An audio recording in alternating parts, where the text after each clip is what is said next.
आगे बढ़ते हैं। भरतपुर जिले के ग्रामीण इलाके में जाट समाज का महापड़ाव इस वक्त चल रहा है और ऐसे में जाट समाज के लोग लगातार 13वें दिन जयचौली जटमासी समेत कई गांवों में महापड़ाव डाले हुए हैं। दरअसल केंद्र में ओबीसी आरक्षण की मांग को लेकर ये महापड़ाव चल रहा है, जिसके चलते पुलिस प्रशासन की ओर से भी कड़े बंदोबस्त किए गए हैं। बता दें कि मांगे पूरी न होने पर लोगों ने गृह राज्य मंत्री जवाहर सिंह के गांव में भी महापड़ाव डालने की चेतावनी दी है।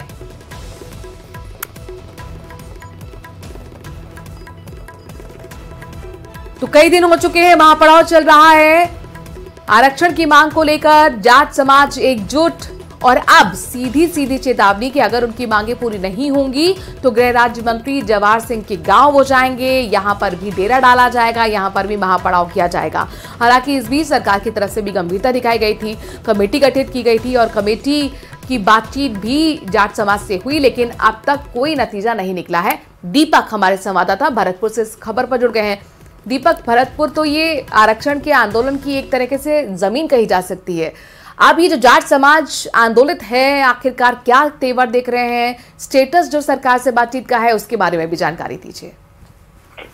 देखिए, आज जाट समाज का जो महापड़ाव है उसका 13वां दिन है, लेकिन अभी भी जाट समाज के लोग लगातार महापड़ाव डाले हुए हैं और अब अन्य जगहों पर भी महापड़ाव की जो तैयारियां है वो कर दी गई है। रूपबाज थाना इलाके के गांव जटमासी में भी महापड़ाव शुरू हो गया है और अब गृह राज्य मंत्री जवाहर सिंह बेड़म का गांव है बेड़म, वहां पर भी जो है महापड़ाव डालने की चेतावनी जाट समाज द्वारा दी गई है। लेकिन सबसे बड़ी बात है कि इस पूरे मामले में सरकार ने भी सकारात्मक रुख दिखाया था, कमेटी गठित की गई थी, उसके कमेटी के साथ में बातचीत हुई थी और बातचीत के बाद भी ये महापड़ाव अभी जारी है। यानी कि अब जाट समाज में भी दो गुट हो चुके हैं। एक जो गुट है वो इस आंदोलन को स्थगित करने की मांग कर रहा है, अपील की जा रही है, तो वही दूसरा गुट जो है वो लगातार महापड़ाव डाले हुए है। पहला जो गुट है उसका कहना है कि सरकार सकारात्मक है और लगातार सरकार की जो कमेटी है उससे बातचीत चल रही है, इस आंदोलन महापड़ाव को अब खत्म कर दिया जाए।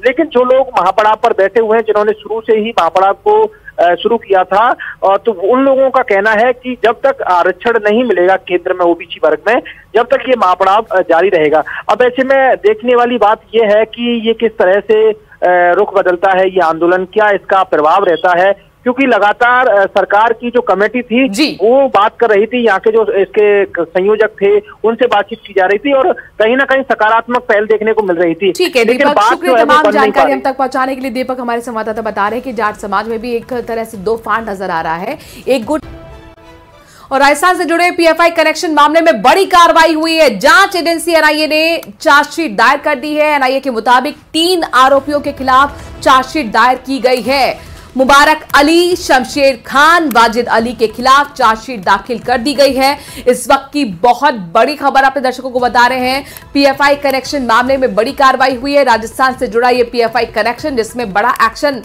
जांच एजेंसी एनआईए की तरफ से हुआ है। एनआईए ने इस मामले में अब चार्जशीट दाखिल कर दी है। 3 आरोपी हैं जिनके खिलाफ एनआईए ने चार्जशीट दाखिल की है। देखिए, नाम है मुबारक अली, शमशेर खान, वाजिद अली। इन तीनों के खिलाफ चार्जशीट दाखिल कर दी गई है। अगली खबर कोटा से, जहां पर क्रेशर बस्ती लखाना कर्णेश्वर महादेव मंदिर के आसपास वन विभाग की टीमों ने अतिक्रमण की कार्रवाई की है। वन मंडल की टीमों ने 3 दर्जन से ज्यादा कच्चे पक्के मकानों के निर्माण स्थलों को ध्वस्त कर दिया। करीब 10 हेक्टेयर जमीन को अतिक्रमण मुक्त करवाया गया। जेसीबी की मदद से कई घंटे तक कार्रवाई चली। इस दौरान लाडपुरा, अनंतपुरा वन मंडल की टीमें मौके पर पहुंची। हंगामे के हालात को देखते हुए पुलिस का जाब्ता भी तैनात किया गया।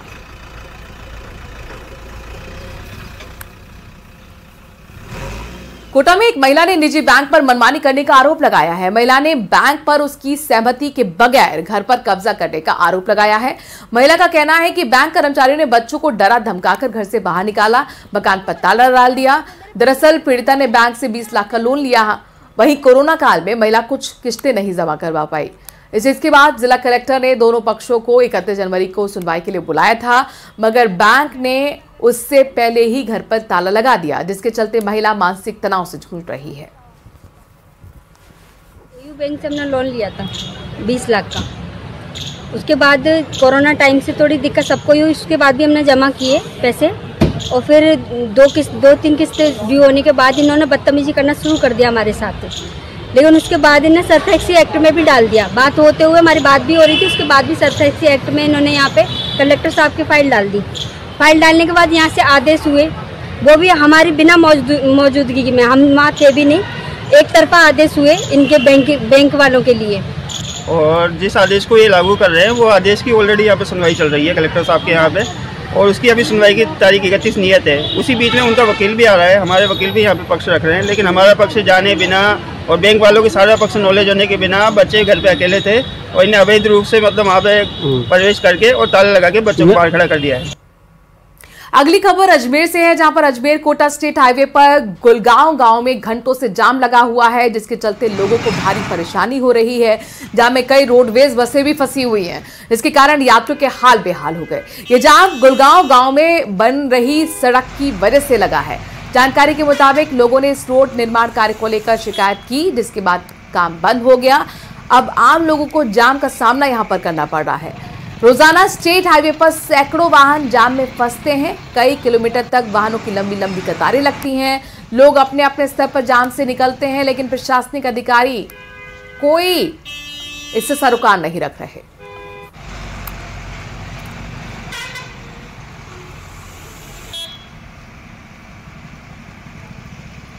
और बीकानेर से इस वक्त की बड़ी खबर, शिक्षा विभागीय कर्मचारी संघ का प्रदर्शन हुआ है। डीपीसी की मांग पर मंत्रालय के कर्मचारी संघ ने 21 फीट लंबा ज्ञापन सौंपा है। लंबे डीपीसी समय पर ना होने से कर्मचारियों में गुस्सा है। तो इस वक्त की बड़ी खबर अपने दर्शकों को दे दें, बीकानेर से आ रही है, जहां पर शिक्षा विभागीय कर्मचारी संघ प्रदर्शन कर रहा है। डीपीसी की मांग कर रहे हैं मंत्रालय के कर्मचारी।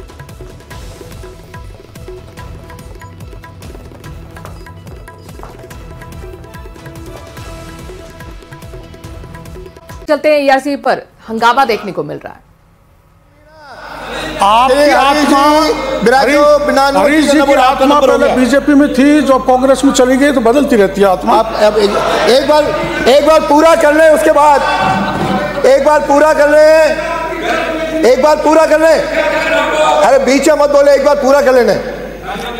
2930 हुआ अध्यक्ष महोदय, 400 फिर भी से बोल रहे बार-बार। इनसे क्या है कि बोलना नहीं कर रहा है, इसलिए हम तो इनका सहयोग कर रहे हैं। कोई सहयोग की आवश्यकता नहीं है। अच्छा बोलिए, ये आपसे ज्यादा बोल सकते हैं। 448 बोरा जी, 448 MCM पानी अपन धौलपुर लिफ्ट में ले रहे हैं। अरे भाई सुनो तो सही, अरे इस प्रकार, अरे सुनो तो सही, एक बार सुनिए उसके बाद बोलिए। रोहित जी तो आपके हिसाब से बिल्कुल ठीक दे रहे हो, मैं उसको मना नहीं कर रहा। मैं ये कह रहा हूं आप ही के क्वेश्चन पे, जब गजेंद्र सिंह जी शेखावत ये बोलते हैं कि हम राजस्थान को 2412 MCFT पानी दे रहे हैं, या तो राज्यसभा में उनने आपको गलत फिगर दी है, ये बोल दें आप गलत फिगर दी है। अब सुनिए, इसमें 2412 मैं टेबल कर सकता हूं, इसलिए बोल रहा हूं, मैं झूठ नहीं बोल रहा हूं, टेबल कर सकता। आपको 2412 का फिगर उनने दिया और उनने क्या बोला कि राजस्थान को we can't give more than this and we will not be giving irrigational facilities, we are only giving drinking water facility to Rajasthan. This is what my issue is. आपके क्वेश्चन में लिखा है सर, मैंने नहीं बोला है। आप बोल चुके हो माननीय सदस्य, ये बात आप बोल चुके हो, रिपीट मत करेंगे। देखो, मैं मेरा वक्तव्य दे रहा हूं, जो अब प्रेजेंट MOU में जो फाइनल होने जा रहा है, जिसकी DPR बनेगी, उसमें चारों DPR होगी। अभी 448 MCA पानी धौलपुर लिफ्ट को, इस प्रकार से हो गया 3378 MCM पानी, 3378 MCM पानी। अरे सब बोलोगे तो मैं आधे घंटे की चर्चा समाप्त करनी पड़ेगी मेरे को। माइक ऑन करो, माइक। माननीय सदस्य, आप तो बिराजो, आप बोल चुके हो। अरे आप बोल चुके हो, है ही नहीं, आप बोल चुके हो, पानी है ही नहीं, आप अरे ये बात आप बोल चुके हो, अरे ये बात आप बोल चुके हो, बैठिए, रिपीट मत करें, आप बोल चुके हो। माननीय अध्यक्ष आप बोल चुके हो, ये बता दीजिए MOU में कितना MCM पानी है, MOU में ये कितना मेंशन है, ये बता दो बस। छुपाना चाहती है, इसीलिए जो सच्चे रेकॉर्ड पे आ रहे हैं उसको बार-बार व्यवधान कर रहे हैं। माननीय मुरारी लाल जी, माननीय इनको पूरा बोल लेने दो। माननीय मुरारी लाल जी, सुभाष जी गर्ग, इनका विषय पानी नहीं है तो आप IRCP घोषित करके कहां से पानी लाते हैं? कहां से लाते? इतना पानी है ही नहीं। कितनी डिपेंडेबिलिटी पानी उपलब्ध होता है सर? 50% हो जाए। इसका जवाब मंत्री जी मैं दे सकता हूं। आप दे चुके, मेरे पास डॉक्यूमेंट आपका भाषण हो गया, आपका भाषण हो गया, फिर औरों के कराने पड़ेंगे, मेरे को चर्चा समाप्त करनी है। और अध्यक्ष महोदय, ये पिछली कांग्रेस की सरकार ERCP की मांग कर रही थी। ERCP को राष्ट्रीय परियोजना, फिर जवाब भी दिलाना है इनके, राष्ट्रीय परियोजना घोषित किया जाए ERCP को। लास्ट 2015-16 के बाद से किसी भी बड़ी योजना को राष्ट्रीय परियोजना घोषित नहीं किया, और अगर राष्ट्रीय परियोजना घोषित भी कर देते अध्यक्ष महोदय तो 60% देता केंद्र और 40% राजस्थान को देना पड़ता। इसलिए केंद्र ने एक बहुत अच्छा रास्ता निकाला है कि केन बेतवा की लाइन पर ERCP प्लस PKC को देने के बाद में ये NPP का प्रोजेक्ट हो गया, और NPP का प्रोजेक्ट बन। तो सदन के अंदर ERCP पर लगातार चर्चा जारी है। आपको हर एक अपडेट देते रहेंगे। फिलहाल इस बुलेटिन में इतना ही। देखते रहिए न्यूज़ 18 राजस्थान।